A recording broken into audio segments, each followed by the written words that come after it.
Parliament ఎన్నికల notification ఫిబ్రవరి 15వ తేదీ తర్వాత వచ్చే ఛాన్స్ ఉందని రాజకీయ పార్టీలు అంచనా వేస్తున్నాయి. దీంతో లోక్సభ ఎన్నికలను ప్రతిష్టాత్మకంగా తీసుకున్న తెలంగాణ కాంగ్రెస్ అభ్యర్థుల ఎంపికపై స్పెషల్ ఫోకస్ పెట్టింది.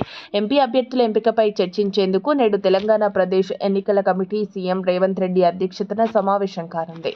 తెలంగాణలో 17 స్థానాలకు అధికార కాంగ్రెస్ పార్టీ 14 లోక్సభ స్థానాలు గెలవాలన్న లక్ష్యంతో ప్రణాళికలు సిద్ధం చేస్తోంది. క్షేత్రస్థాయిలో పార్టీని బలోపేతం చేయడం, ఓటు బ్యాంకును పెంచుకోవడంపై రేవంత్ సర్కార్ దృష్టి పెట్టింది. భాజపా, బారాస అభ్యర్థులకు ధీటైన అభ్యర్థులను ఎంపిక చేయడం కీలకమైన అంశాలుగా రాష్ట్ర నాయకత్వం భావిస్తోంది. అసెంబ్లీలో 119 స్థానాలుండగా ఇందులో కాంగ్రెస్ 64 మంది ఎమ్మెల్యేలు గెలుపొందారు. బీఆర్ఎస్ 39 మంది, బీజేపీ నుంచి 8 మంది, ఎంఐఎం నుంచి 7 సభ్యులు గెలిచారు.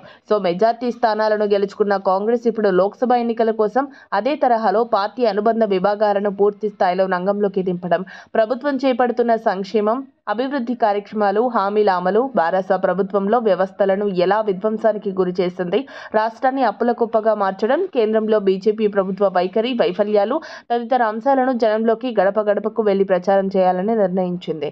పార్లమెంటు నియోజకవర్గాల వారీగా అసభావుల జాబితాను డీసీసీ అధ్యక్షులు పీసీసీకి పంపారు.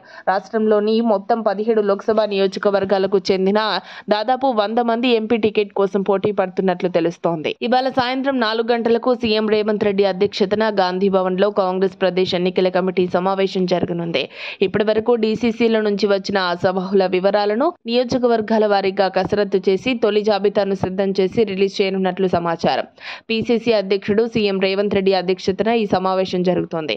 ముఖ్య అతిథిగా రాష్ట్ర వ్యవహారాల ఇన్ఛార్జ్ దీపాదాస్ మున్షి, ఉప ముఖ్యమంత్రి బట్టి విక్రమార్క, పీఈసీ సభ్యులు పాల్గొంటారు. ప్రత్యర్థులైన బీఆర్ఎస్, బీజేపీ అభ్యర్థులను గట్టిగా ఎదురొడ్డి గెలవగలిగిన సత్తా ఉన్న గెలుపు గుర్రాలను ఎంపిక చేస్తుందని పీసీసీ వర్గాలు వెల్లడించాయి. మరిన్ని అప్డేట్స్ కోసం మా కాయ్ టీవీని సబ్స్క్రైబ్ చేసుకోండి. మా వీడియో కనుక మీకు నచ్చినట్లయితే లైక్ చేయండి, షేర్ చేయండి. మీ విలువైన అభిప్రాయాలను కామెంట్ బాక్స్లో తెలియజేయండి.